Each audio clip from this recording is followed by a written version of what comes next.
Mineralogy is a branch of geology, the study of minerals in the form of elements and compounds that occur in nature and form the solid part of the universe. Minerals are homogeneous solid objects that occur in nature, are formed inorganically, have a chemical composition with certain limits, and have atoms arranged in a orderly manner. Mempunyai komposisi kimia pada batas-batas tertentu dan mempunyai atom-atom yang tersusun secara teratur. Sedangkan petrologi adalah ilmu yang mempelajari tentang batuan-batuan yang ada di alam sebagai penyusun kerak bumi. Batuan dibedakan menjadi 4 jenis, yaitu batuan beku, batuan sedimen, batuan metamorf, dan batuan piroklastik.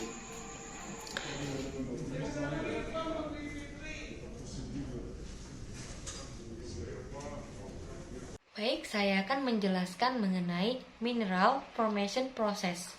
Mineral in naturally and nature can take place in chemically, physically, and mechanically. Jadi, proses pembentukan mineral ini dipengaruhi oleh temperature and pressure yang sering disebut dengan proses kristalisasi. Proses kristalisasi ini dibagi menjadi 5 sistem, yaitu pertama ada sistem magmatisme, kedua ada sistem granitik pegmatit, ketiga ada sistem air permukaan dan air bawah permukaan, keempat ada sistem hidrotermal, dan yang terakhir yaitu sistem metamorfik.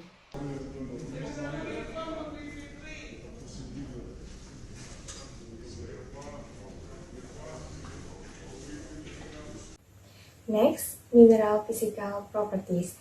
Mineral physical properties are the physical appearance of mineral that can be observed without using tools.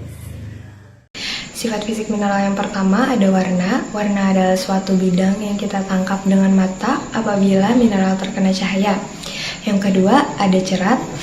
Cerat atau warna dalam bubuk. Yang ketiga ada kilap. Kilap adalah cahaya yang dipantulkan oleh permukaan sebuah mineral. Kilap terbagi menjadi 2, ada kilap logam dan kilap non-logam. Kilap logam adalah kilap yang terbentuk dari mineral-mineral logam. Sedangkan kilap non-logam adalah kilap yang terbentuk dari mineral-mineral non-logam.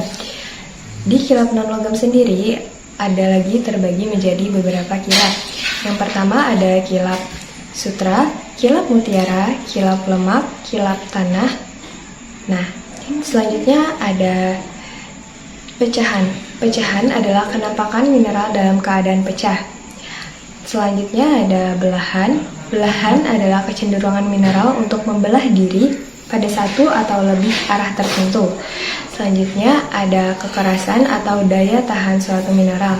Nah, di kekerasan sendiri kita dapat mengukurnya dengan menggunakan skala Mohs. Nah, yang pertama ada talc, gypsum, kalsit, fluoride, apatit, orthoklas, quartz, topaz, corundum, dan diamond.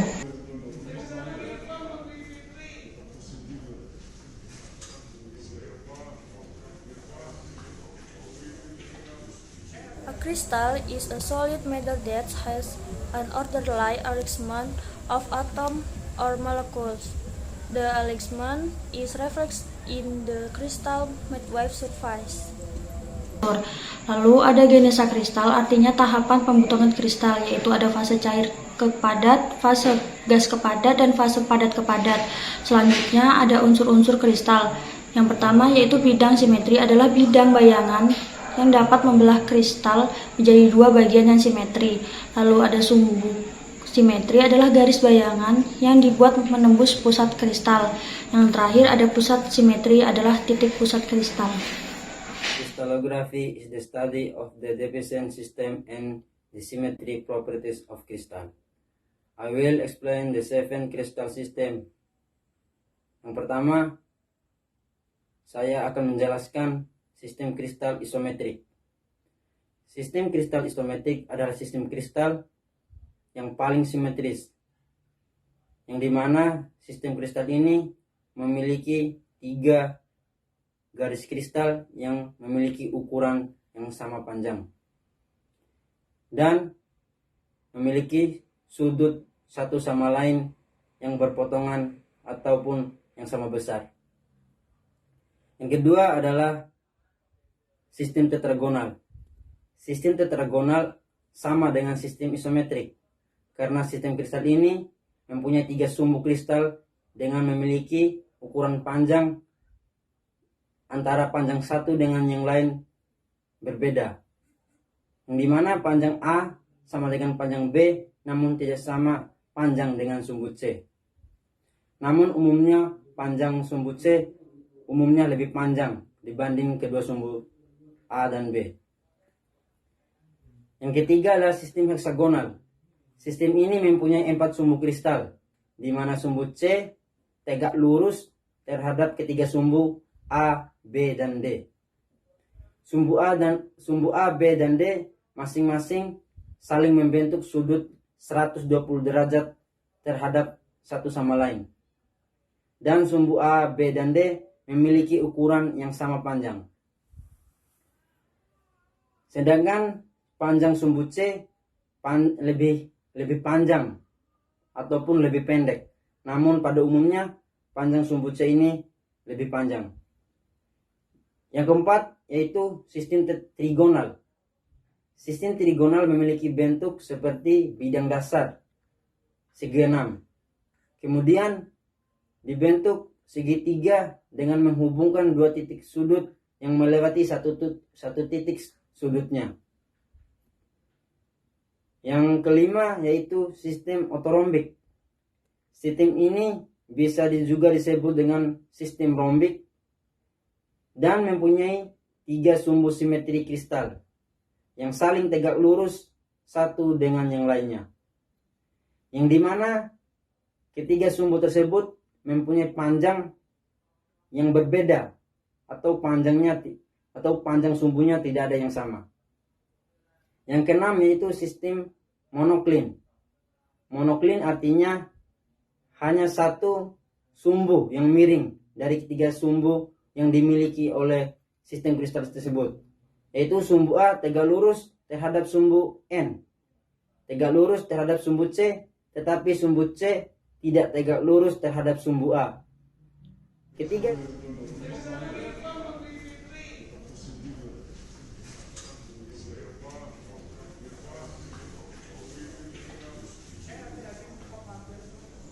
Selanjutnya, saya akan menjelaskan tentang batuan beku. Batuan beku adalah batuan yang terbentuk karena proses pendinginan atau pembekuan magma. Jadi, pada awalnya magma yang berada di bawah permukaan bumi bergerak menerobos ke atas permukaan bumi. Nah, magma yang sudah berada di atas permukaan bumi dinamakan dengan lava. Lava ini mengalami perubahan temperatur di bawah permukaan bumi dan di atas permukaan bumi, sehingga lava ini mengalami pembekuan dan disebut dengan batuan beku. Adapun struktur batuan beku ini ada struktur batuan beku ekstrusif dan struktur batuan beku intrusif. Struktur batuan beku ekstrusif ini ada yang masif, sitting joint, columnar joint, pilolava, amigdaloidal, dan skoria. Sedangkan struktur batuan beku intrusif ini dibagi lagi menjadi 2. Ada yang konkordan dan diskordan. Konkordan ini yaitu struktur yang sejajar dengan perlapisan di sekitarnya. Sedangkan diskordan yaitu struktur yang memotong perlapisan di sekitarnya. Selanjutnya ada tekstur batuan beku. Tekstur batuan beku ini dibedakan berdasarkan 4 hal.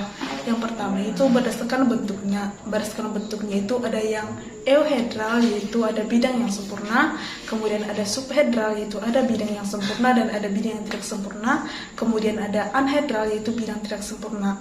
Yang kedua itu ada berdasarkan derajat kristalisasi. Berdasarkan derajat kristalisasinya, teksturnya dibedakan menjadi 3. Ada yang hipokristalin yaitu tersusun atas kristal, ada holokristalin yaitu tersusun atas kristal dan gelas, kemudian ada holohialin yaitu hanya tersusun oleh gelas. Yang ketiga yaitu ada berdasarkan granularitas. Berdasarkan granularitas, tekstur dibedakan menjadi dua, yaitu vanerik dan avanetik. Vanerik itu ukuran butirnya itu kasar dan bisa dilihat dengan mata, sedangkan avanetik itu ukuran butirnya halus dan tidak bisa dilihat dengan mata.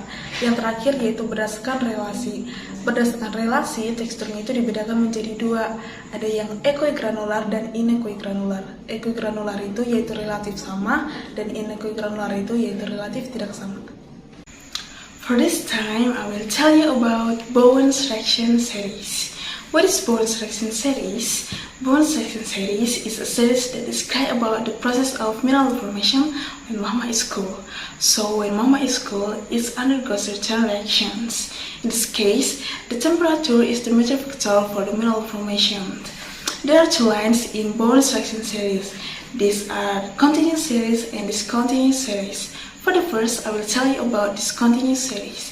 What is discontinuous series? Discontinuous series is a series that not continuous.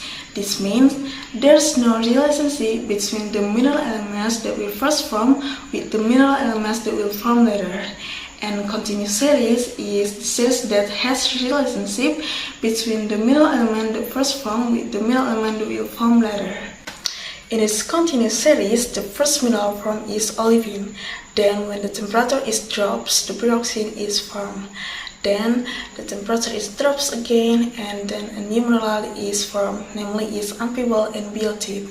And in continuous series, the first mineral form is anorthite, then bentonite, then labratonite, and when the both reaction is pairwise and all iron, magnesium, calcium, and sodium are used up, ideally all that's left is potassium, magnesium, and silica. All the remaining elements will combine to form orthoclase potassium feldspar and will form ascorbic mica when the water pressure is high enough. Then magma solution, which mostly contains oxygen and silica, will form quartz. In the bone selection series, the higher the temperature, the lower the color. The lighter the color and the more acid the mineral. Meanwhile, the lower the temperature, the higher the color. The darker the color, the mineral contains alkaline. Setelah mempelajari deretan reaksi Bowen yang menjelaskan proses kristalisasi saat pendinginan magma, kita juga harus mempelajari tentang siklus batuan sebagai gambaran yang lebih luas. It begins with bodies of magma which starts to cool into igneous rocks. There are two types of igneous rocks depending on where they were formed. Intrusive rocks for those that form under Earth's surface, and extrusive rocks for those that form on Earth's surface. The next process involved weathering as an extrusion process to erode any exposed rocks in the surface, which then will be transported into nearby basins and deposited as sediment layer. Over time, these layers will be liquefied and form sedimentary rocks. For the third type of rocks, called metamorphic rocks, they follow metamorphism process as high temperature and high pressure could deform any type of rocks. Metamorphic rocks are usually recognized as they feature thinly banded layers that forms when sediment rocks are compressed in high pressure. If these metamorphic rocks are exposed into an even extreme temperature or pressure, they will melt into magma once more and starts the rock cycle all over again.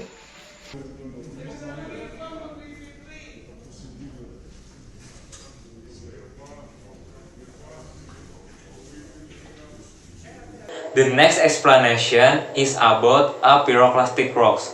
What is a pyroclastic rocks? Pyroclastic rocks are a clastic rocks composed of rock fragments produced and rejected explosive volcanic eruption. Dan materi selanjutnya adalah struktur batuan pyroclastic. Berdasarkan endapannya sendiri itu terbagi menjadi 3. Yang pertama itu ada endapan pyroclastic jatuhan, yaitu terendapkan langsung di udara. Sedangkan ada pyroclastic aliran, yaitu pyroclastiknya hasil langsung daripada letusan gunung api dan mengalir menuju ke suatu tempat. Kemudian yaitu ada piroklastik gelombang, yaitu campuran antara endapan gas dan langsung daripada letusan itu sendiri. Kemudian yaitu ada struktur batuan piroklastik. Batuan piroklastik ini terbagi menjadi 3, yaitu ada amigdaloidal, yaitu strukturnya berlubang-lubang namun terisi oleh mineral lain seperti kuarsa. Kemudian yaitu ada pisikular, yaitu strukturnya berlubang-lubang namun teratur. Kemudian ada skoria, strukturnya sama dengan pisikular namun tidak teratur lubang-lubangnya.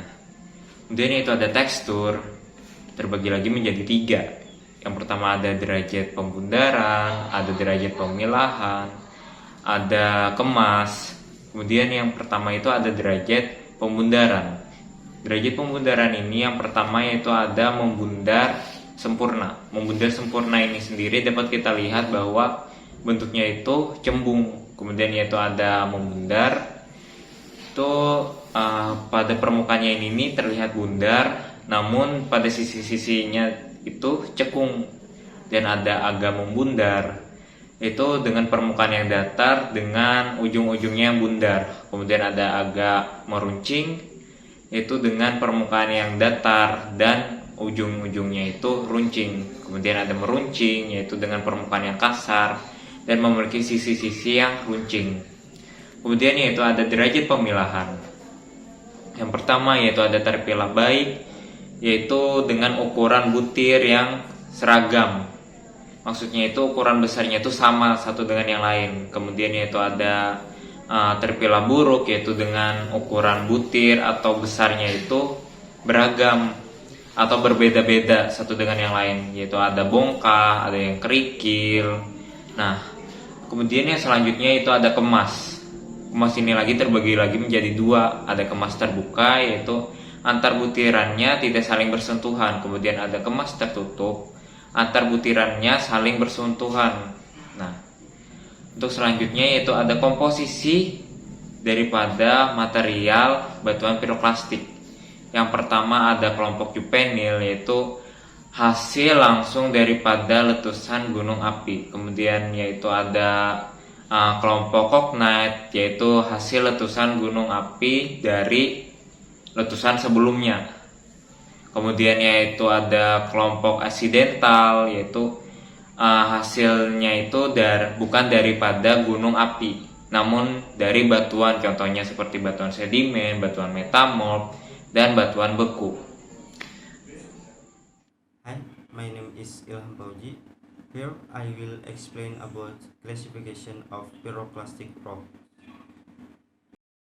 Untuk kandungan dan komposisi mineralnya yaitu ada 3. Yang pertama mineral sialis, yang kedua ada ferromagnesia, dan yang ketiga ada mineral tambahan. Untuk mineral sialis ialah kelompok mineral yang kaya akan kandungan silika dan cenderung berwarna terang. Ya, untuk mineral ferromagnesia merupakan mineral yang kaya akan kandungan ikatan FeMg silikat dan kadang-kadang disusul dengan Ca silikat. Dan untuk mineral tambahan ialah mineral yang sering hadir pada batuan piroklastik seperti mineral hornblende dan biotit. Nah, untuk klasifikasi batuan piroklastik yaitu ada ukuran butir dan sebutan piroklastiknya. Untuk ukuran butir lebih dari 64 mm disebut bom dan blok. Nah, untuk 64 sampai 2 mm disebut lapilus, dan untuk 2 sampai 1/16 mm disebut debu kasar. Lalu untuk di bawah 1/16 disebut debu halus. Nah, untuk endapan piroklastik tak terkonsolidasi. Nah, endapan tak terkonsolidasi ini merupakan endapan yang proses terbentuknya langsung dari gunung api tanpa melewati proses tertentu. Nah, untuk klasifikasinya ada bom gunung api. Nah, bom gunung api adalah gumpalan lava yang mempunyai ukuran lebih dari 64 mm dan dibagi menjadi 3, yaitu bom pita, bom teras, dan bom kerak roti. Nah, untuk bom pita merupakan bom yang memanjang seperti suling, sebagian besar gelembungnya memanjang dengan arah yang sama. Dan untuk bom teras yaitu bom yang mempunyai inti material yang terkonsolidasi lebih dahulu. Dan untuk bom kerak roti merupakan bom yang memiliki dan atau membentuk retakan-retakan. Untuk pada bagian endapan piroklastik yang terkonsolidasi. Nah, endapan piroklastik terkonsolidasi ini ialah endapan yang melewati proses tertentu. Endapan ini juga merupakan endapan yang terbentuk akibat litifikasi endapan piroklastik jatuhan. Ya, adapun klasifikasinya yaitu breksi piroklastik ialah batuan dari blok-blok gunung api yang mengalami konsolidasi dalam jumlah lebih dari 50% serta mengandung kurang lebih 25% lapili dan debu. Nah, untuk aglomerat ialah batuan yang dibentuk oleh konsolidasi material oleh bom gunung api yang kandungan lapili dan abunya kurang dari 25%. Untuk batu lapili ialah batuan yang dominan terdiri dari fragmen lapili dengan ukuran 2-64 mm. Nah, adapun batuan tuf adalah endapan dari abu gunung api yang telah mengalami konsolidasi dengan kandungan abu mencapai 75%. Jenisnya berupa tuf lapili, tuf aglomerat, dan tuf breksi. Adapun batuan akibat litifikasi endapan piroklastik aliran. Yang pertama ada ignimbrite, ialah batuan yang disusun dari endapan material oleh aliran abu. Dan yang kedua ada breksi aliran piroklastik. Merupakan breksi yang dominan disusun oleh fragmen yang runcing serta ditransport oleh glowing avalanche. Dan adapun vitrik tuff adalah batuan yang dihasilkan dari endapan piroklastik aliran yang terdiri dari fragmen abu dan lapili yang telah mengalami litifikasi dan belum terelaskan. Dan yang terakhir ada welded tuff, ialah batuan piroklastik hasil dari aliran piroklastik yang memiliki dan yang telah menjadi ignimbrite.